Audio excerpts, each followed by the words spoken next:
I didn't take any of my orchids to the Illinois Orchid Society Christmas party, and so I'm going to do a post-party blooming update to show what I have in bloom.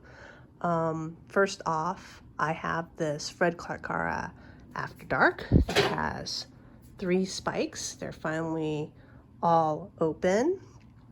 And down here I have a Richard Mueller cross. This is Richard Mueller by Jalapa, or Jalapa by Richard Mueller, and it's the only one that I've seen bloom so far by myself or anyone else that's not solidly red. So many of them are really, really red, but I really like mine because it's basically orange and it has these red spots.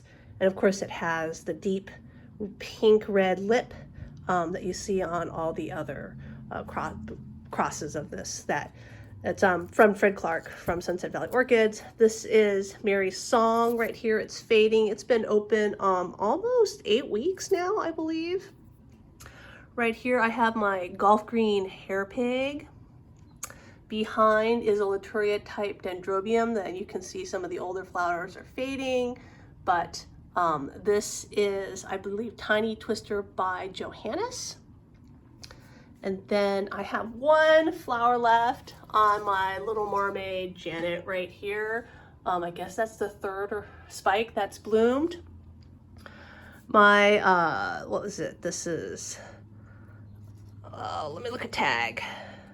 Volcano Trick Fireball. I think this is the 3rd year it's bloomed for me. 2 spikes this year. It's finally almost completely open. It has basically been opening very slowly for the entire month. One last habanera, red Rigneri. It's like the first habanera I ever got. I haven't killed them all yet. It's pretty nice. My Encyclia radiata is still blooming, as you can see right here. And then this is Hawaiian lace in bloom still, also about 8 weeks of bloom right now. It was in bloom for the before the November iOS meeting, and it's still blooming. My display table has a very large gap in it because I had really wanted to put this lavender cattleya up there, but unfortunately it's a little side heavy because so it's in the pot like this and it's all blooming on one side. So I've braced it on the floor on top of my Kingianum dendrobiums, and the purple goes nicely together, I think. This is, I guess, RLC. I got originally as BLC Romania Woolly. This is one of my Raymond Burr orchids from Sea God Nurseries. So a lot of people don't know, but Raymond Burr is, or was, since he's deceased now, an orchid grower and hybridizer. And so he actually ran or owned Sea God Nurseries. And this is one of 2.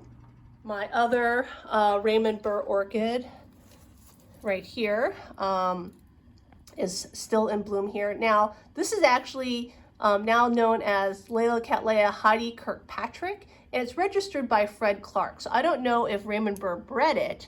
I do know it's from Sea God Nurseries. It was bought in one of those sales that he used to have in the Los Angeles region once a year when they would like sell things from his Sea God Nurseries. But I don't know if he bred it. It is registered, like I said, by Fred Clark. And it's a beautiful Cerulean cattleya with, I believe, 7 spikes this year. I don't know if I can back up enough to get a good view on this. Is my Elizabeth bulbophyllum or Certopetalum Elizabeth Ann Buckleberry. So here's 1, here's 2. Then over here, there's 2 more, 3 and 4. And then 5, 6, and 7 opened first, and they're already fading right now. But it's, a really easy bulbophyllum to bloom. Much harder to bloom is Bulbophyllum Maryland Ladeau. This is actually the second spike. I had another spike where it's like on the edge right here, and I kept hitting it every time I walked by it, and so the flowers just basically didn't last very long. But this is my other blooming Bulbophyllum. Right, this one doesn't bloom every year for whatever reason. This one is harder for me to bloom, and you can tell on this one. So it has those long tendrils on the petals, or maybe those are the sepals, I'm not quite sure, but you can see that Pinto came by and had a nibble and bit these off.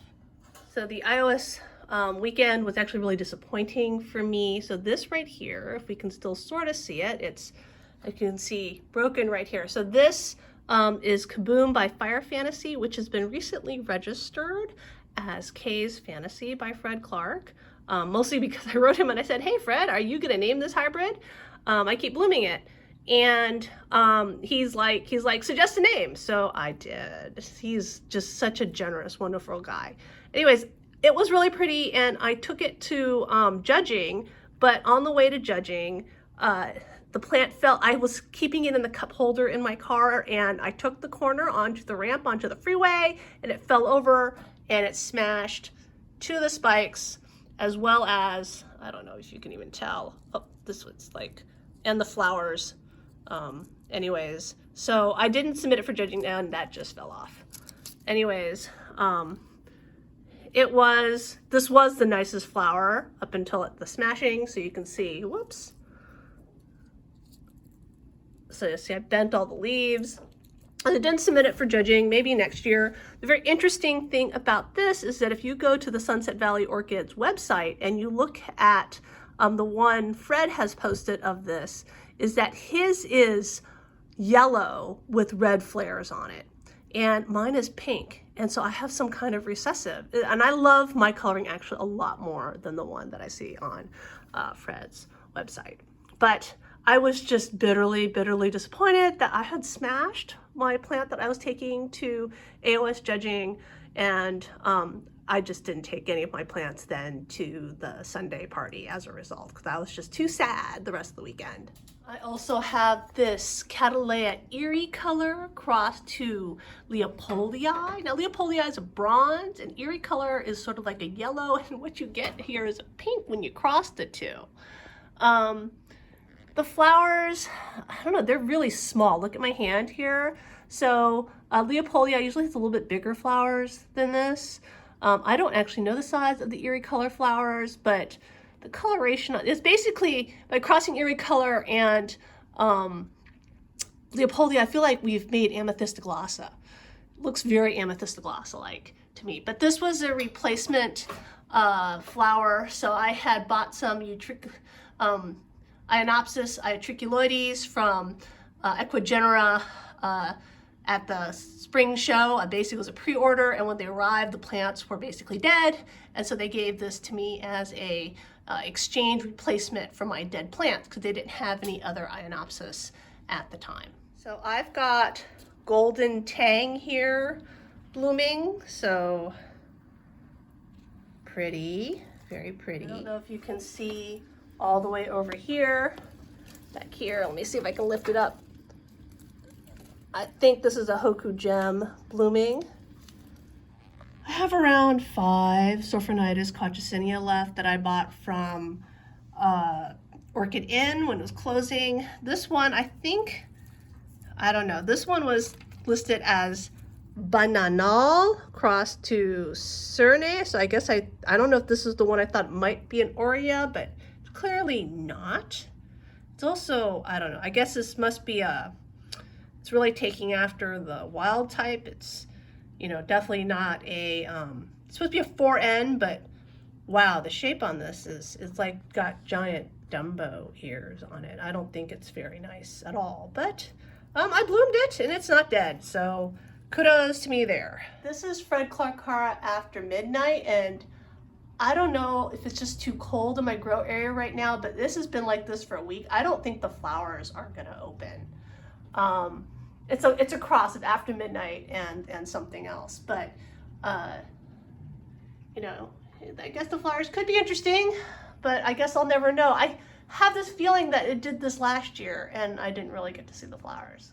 This is Epidendrum Schunkiana with two spikes of flower, two clusters of flowers. It's actually growing naked, so you can see right here, it's actually, I just have it on the edge right here so I can see the flowers, but I basically throw it on top of my other orchids and it seems very happy that way. I believe this is SLC Cristal Eileen. It's still blooming, also about 8 weeks.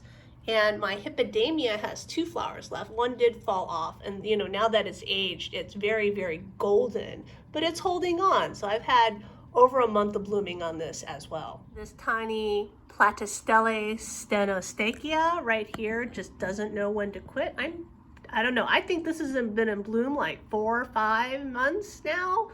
Just constantly. I mean, the flowers are so small that if they're fading and new ones are opening, I can't even tell. Chlorothallis picta behind it has put out a new spike right there, and hopefully they'll open soon. I have another Fred Clarkara After Dark. It's the Sunset Valley Orchids clone, and this one is spotted. Let's see if we can get close enough to see it. The sun's behind it, but I haven't moved it because it's spiking basically down the backside of my shelving unit, and that made me realize that I have a spike going in through my my shelving. Can I get it out without breaking it? I don't know. Oh dear, oh dear. No, now it's stuck there. I'm gonna have to fix that. Yay! It took 2 hands, but I did get it out from the wires of my shelving. This tiny little thing is Encyclia Boothiana. It's a miniature right here, and I'll put my finger next to it so you can see how small the flowers are. My Encyclia cochleata is still going, and then behind it is I don't know, Catletonia North Lake, I believe. So tucked in here, I had to actually turn this around because it's blooming into the window, is Cattleya walkeriana cerulean. I got this from High Desert Orchids. It has 2 spikes on it.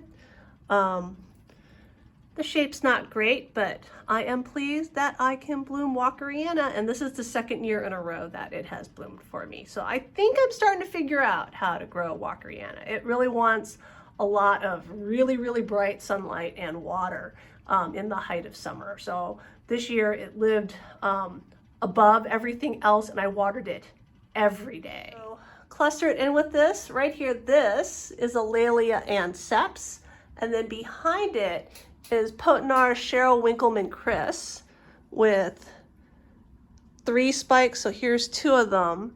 And then the 3rd one is way over there and hard to see. I've got another Jalapa across to Richard Mueller here. This actually started off a very deep red. It's kind of faded to this orange color, but it doesn't have the spots that the other one has, and I don't think the shape is quite as nice. So finishing off my blooming update, right here we have Brassavola Little Stars, which is Nodosa cross to Cordata, which is I guess now known as Subifolia. And then over here, I have a Cattleya Summer Spot, or I don't know, like Brassocatleya Summer Spot. So this is Cattleya Lulu. Oh, I'm sorry, not Summer Spot, it's Spotted Clown. So it's Lulu crossed to Nodosa. And I don't know, I was expecting more spots on it, you know, from the Lulu. So that is it for my blooming update.